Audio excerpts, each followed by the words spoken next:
Assalamualaikum warahmatullahi wabarakatuh. Terima kasih sudah nonton video ini. Dan selamat bergabung bagi kalian yang baru bergabung di channel aku. Seperti biasa, channel aku membahas sesuatu informasi yang menarik untuk dikupas. Dan pada segmen kali ini kita bakalan bahas tentang puncak Dyatlov. Kalian pernah dengar? Dan silahkan komen di bawah. Oke, langsung aja. Check it out. 6 dekade silam, para peneliti Institut Politeknik Ural mengadakan pendakian ke Pegunungan Ural bagian utara. Dan lalu mereka meninggal secara tiba-tiba. Banyak orang masih bingung dengan tingkat kematian yang terjadi di Pegunungan Ural tersebut. Sampai-sampai polisi Rusia kembali membuka investigasi atas kematian para pendaki Gunung Ural tersebut di awal Februari 2019 yang lalu. Merujuk kepada laporan AFP yang dilansir dari CNN World, yaitunya Alexander Kurenoy, mengatakan bahwasanya penyebab kematian dari para pendaki tersebut adalah karena fenomena alam. Kurenoy ini menyebutkan faktor paling masuk akal dari peristiwa kematian tersebut adalah akibat longsor salju yang begitu besar diamuk oleh Yeti. Yeti ini adalah sejenis binatang tapi pemangsa begitu guys, yang tampangnya itu kayak kera, cuman lebih gede daripada kera gitu guys. Jadi lebih besar daripada manusia lah intinya. Namun setelah timbul spekulasi di antara para peneliti tentang kematian para pendaki tersebut, maka dengan demikian aparat Rusia yang juga telah meneliti dan mengetahui kasus tersebut, mereka juga kekurangan bukti untuk membeberkan ke khalayak umum tentang kematian itu penyebabnya apa. Jadi, selama lebih kurang 6 dekade ini, banyak peristiwa-peristiwa aneh yang terjadi di Dyatlov Pass ini atau di puncak Dyatlov tersebut. Dan sampai saat ini masih belum ditentukan kenapa orang-orang tersebut meninggal secara misterius di puncak Dyatlov itu. Akhirnya banyak teori-teori yang bermunculan atas kematian dari para pendaki, baik itu teori mistis ataupun juga teori ilmiah. Insiden yang terjadi pada tahun tersebut dikisahkan dalam banyak buku, diantaranya adalah karya seorang seniman yang berjudul Deer Mountain, The Untold Story of the Dyatlov Pass Incident pada tahun 2013 yang sekarang dikarang oleh seorang penulis yang bernama Donnie Eichler. Dalam bukunya, Donnie Eichler ini menyimpulkan bahwasanya peristiwa kejadian dari akhirnya terjadi sebuah pendakian ke Gunung Dyatlov ini adalah dengan permulaan terbentuknya sebuah grup oleh Igor Dyatlov, pemuda berusia 23 tahun yang belajar teknik radio di Institut Politeknik Ural tersebut, geng. Nah, jadi karena Igor Dyatlov tersebut yang membentuk sebuah grup, dan ketika grup tersebut mendaki ke sebuah puncak dan puncak tersebut mereka meninggal di sana, jadi peristiwa tersebut diambil dari nama belakang pemilik grup itu, yaitunya Dyatlov. Akhirnya dinamakan puncak itu jadi puncak Dyatlov, kayak gitu, geng.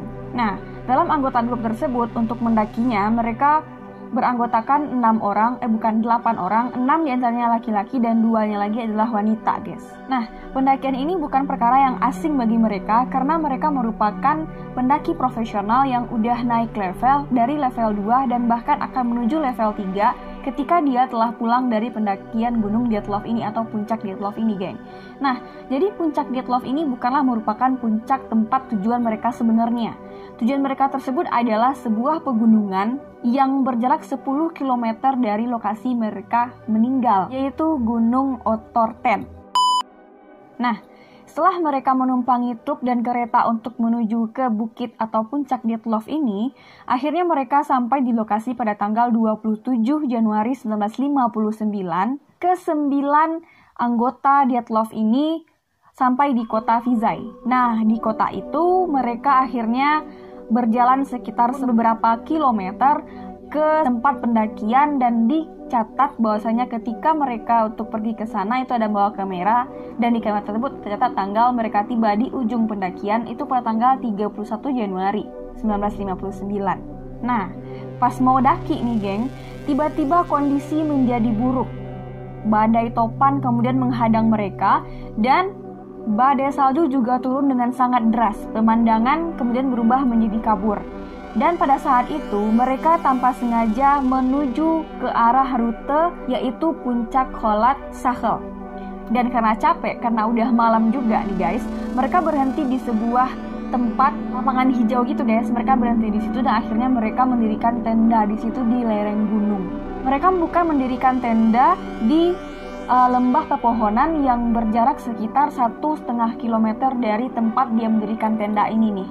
Alasan kenapa Dyatlov tersebut menginstruksikan kepada timnya untuk membuat tenda di situ karena Dyatlov ini tidak mau timnya tersebut kelelahan guys. Sebenarnya mereka bikin tenda itu di lembah pepohonan yang ada di ujung sana, sekitar 1,5 kilometer dari tempat dia bikin tenda ini. Dyatlov ini harusnya mengabari tim olahraga di kampusnya pada tanggal 12 Februari 1959 nih guys. Tapi karena tidak ada kabar dari Dyatlov dan dari tenggang waktu yang udah ditetapkan sebelumnya, akhirnya diputuskan oleh tim olahraga dari kampusnya ini untuk mencari Dyatlov dan juga rekan-rekannya yang mendaki Bukit Dyatlov itu guys. Nah, setelah 1 minggu berselang, akhirnya kepolisian Uni Soviet mengerahkan semua tenaganya, kalau di kita itu BNPB, untuk mencari orang-orang yang hilang gitu Dan sampai di situ, mereka lakukan pencarian tidak hanya dengan jalur darat, tapi juga dengan jalur udara guys, dengan menggunakan helikopter dan juga pesawat. Nah, di tanggal 26 Februari 1959 itu, tim menemukan lokasi dia mendirikan tenda dengan kondisi tenda yang udah rusak berat dan parah. Karena dalam tenda tersebut ada robekan besar yang diakibatkan mungkin karena untuk menyelamatkan diri atau mungkin karena juga angin topan ataupun angin salju yang berhembus dengan sangat kencang di daerah tersebut.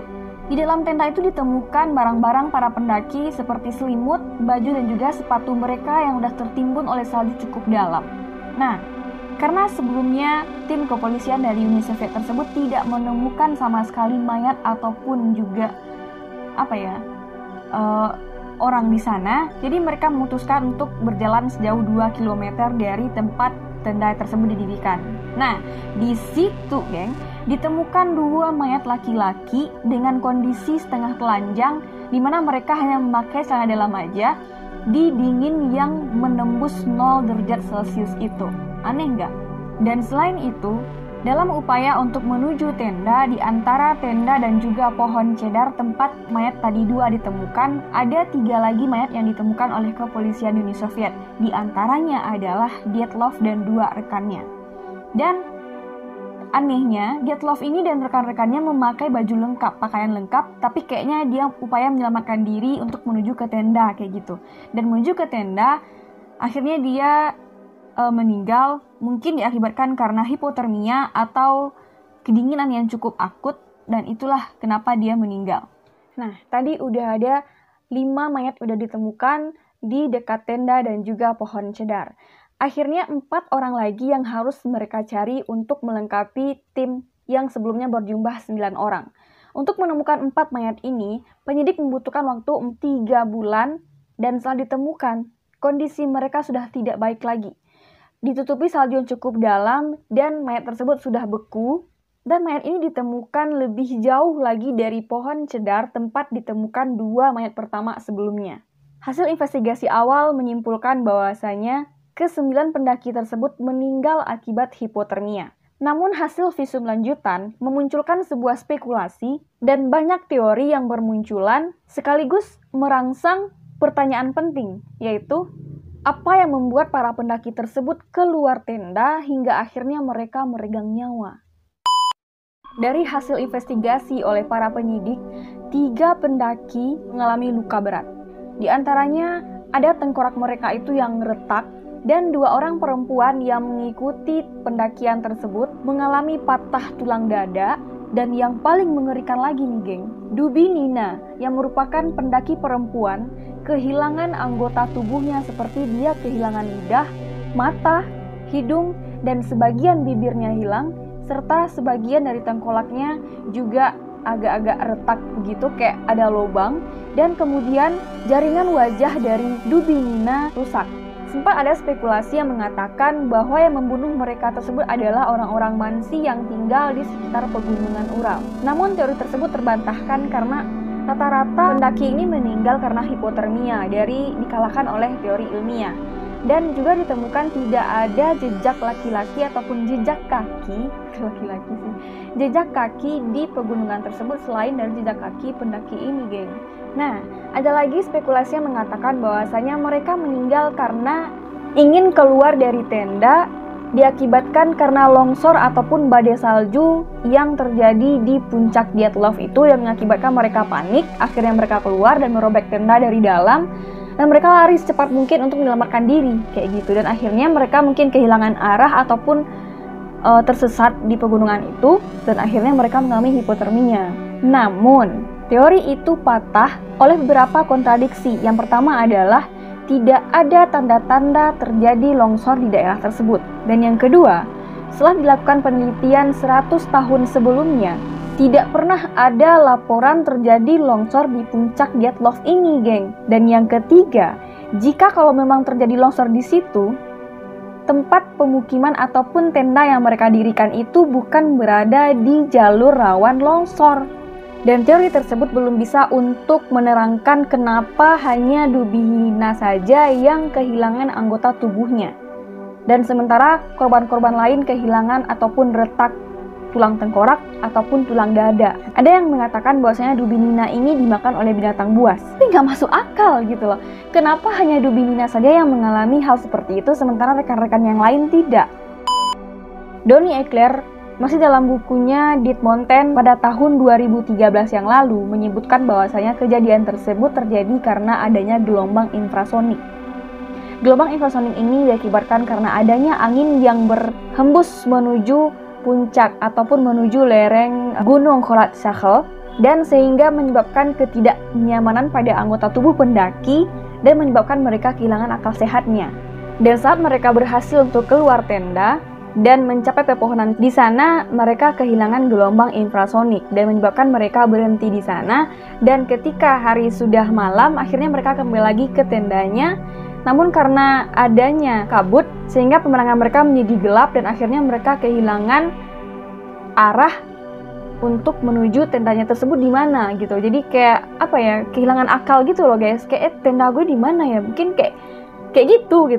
Begitu banyak spekulasi yang terjadi ataupun yang timbul pas dari kematian para pendaki di puncak Dyatlov ini sampai-sampai melibatkan dari tentara Uni Soviet yang ada di waktu itu. Para pendaki ini berkemah di tengah lahan pelatihan bom milik tentara Uni Soviet, guys. Dan karena kaget, mereka langsung keluar tenda. Pada awal bom pertama, mereka keluar tenda tanpa memakai busana apapun dan seadanya aja, langsung merobek tenda, dan kemudian mereka mencari tempat pepohonan untuk berlindung, dan ketika ingin kembali ke tenda lagi, suasana udah malam dan mereka kayak kehilangan akal sehat seperti yang aku sebutin di awal. Dan faktanya, di saat pendakian mereka menuju puncak Dyatlov ini, memang terjadi pelatihan bom oleh kemiliteran Uni Soviet di waktu itu. Pelatihan bom tersebut diadakan di udara, sehingga di darat tersebut tidak ada kelihatan bukti-bukti bahwasanya tempat tersebut dibom gitu. Dan kabarnya, efek dari bom tersebut adalah mampu membuat manusia mengalami luka-luka parah, bahkan retak jantung, retak dada, seperti yang dialami oleh para pendaki pada puncak Dyatlov itu, guys. Teori tambahan terkait kemiliteran Uni Soviet ini semakin kuat ketika ditemukannya bahan radioaktif di bagian tubuh dari para pendaki. 60 tahun telah berselang sampai sekarang ini, entah kenapa dan entah apa yang menyebabkan pemerintah kembali mengungkit untuk menginvestigasi dari kasus kematian pendaki di puncak Dyatlov tersebut. Tapi pasalnya, keluarga korban, media, dan bahkan juga orang-orang di sekitar korban meminta untuk pemerintah tidak usah menyembunyikan kasus kematian dari para pendaki di puncak Dyatlov ini. Dan tim penyidik akan memulai penyelidikan tersebut dengan berdasarkan kepada buku ataupun dokumen sebanyak 400 lembar dokumen yang berisi bukti orisinil dari kejadian yang terjadi di puncak Dyatlov itu. So guys, tadi udah yang aku ceritakan ke kalian misteri yang terjadi di puncak Dyatlov. Kalian masih ingat, Dyatlov itu bukanlah nama puncak dari puncak itu gitu. Jadi Dyatlov itu merupakan nama pendaki ataupun ketua geng dari pendaki itu yang meninggal di sana, akhirnya dinamakan dengan puncak Dyatlov kayak gitu guys. So, buat kalian yang suka dengan video ini, jangan lupa tekan tombol subscribe-nya. Dan jangan lupa juga bunyikan lonceng notifikasinya agar kalian tahu kalau aku update video terbaru tiap minggunya. Dan sekarang alhamdulillah tiap minggu aku bakalan update. Insya Allah akan 2 kali seminggu atau 3 kali seminggu akan aku usahakan update buat kalian. So, jangan lupa share ke teman-teman kalian agar channel ini semakin berkembang untuk ke depannya. Bye-bye!